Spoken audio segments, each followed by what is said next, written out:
এরপরে প্রশ্ন হলো, কৃত্রিম যৌনতার জন্য যেসব খেলনা পাওয়া যায় সেগুলোর মাধ্যমে যৌন চাহিদা মেটালে কি গুনাহ হবে? এর উত্তর হলো যে অবশ্যই এগুলো গুনাহের কারণ হবে।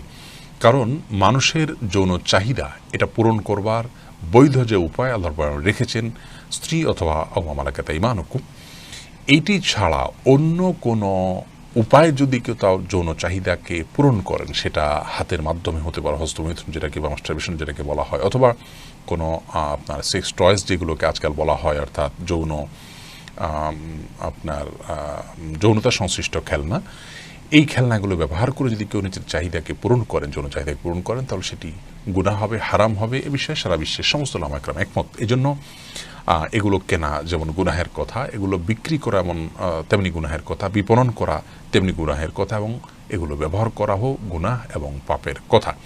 অতএব এই বিকৃত রুচি থেকে আমাদের নিজেদেরকে বাঁচিয়ে রাখতে হবে এবং এই ধরনের গুনাহ থেকে নিজেদেরকে দূরে সরিয়ে রাখতে হবে। আজকাল শয়তান আমাদেরকে জাহান্নামে নেওয়ার জন্য অভিনব গুনাহের আবিষ্কার, পথ এবং পদ্ধতি আবিষ্কার করছে এবং সেই পথে আমাদেরকে আহ্বান করছে। আমরা সেগুলোকে অবলীলায় গ্রহণ করছি।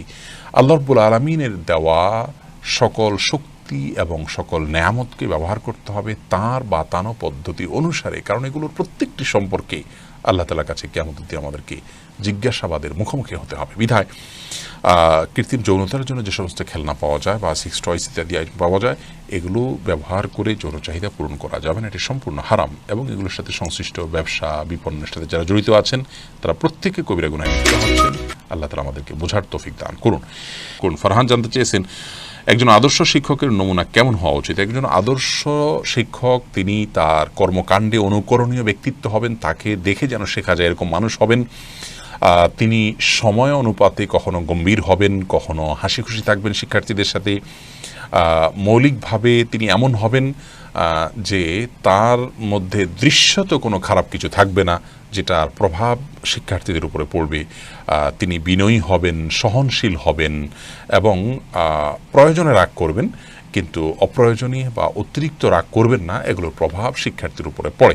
আজকাল সন্তানরা বাসা বাড়িতে যতটুকু থাকে তার চেয়ে বেশি শিক্ষা প্রতিষ্ঠানে থাকে। এই জন্য শিক্ষা প্রতিষ্ঠানের শিক্ষকের শুধুমাত্র জ্ঞানগত দিক বা শিক্ষাগত দিক না দেখে তার এই ব্যক্তিত্বের দিকগুলো দেখতে হবে। সবার মাঝে ইনসাফ বজায় রাখার দিকটি শিক্ষকের মধ্যে থাকতে হবে। হাতে কলমে শিক্ষা দেওয়ার মানসিকতা থাকতে হবে। তিনি নিজে যা বলছেন এটার উপর নিজেও আমল করছেন, এই বিষয়টি তার মধ্যে থাকতে হবে। বিশেষ করে নীতিগত দিকগুলোর কথা বলছি আমরা। তাহলে একজন আদর্শ শিক্ষক হওয়া যাবে। আজকাল আমরা প্রায় শুনতে পাই বিভিন্ন শিক্ষকদের উচ্ছৃঙ্খল আচরণের কথা, তাদের বিভিন্ন অন্যায় কাজের কথা এবং আমাদের লজ্জায় মাথা নত হওয়ার মতো কর্মকাণ্ডগুলো শিক্ষকরা অনেক সময় করে থাকেন।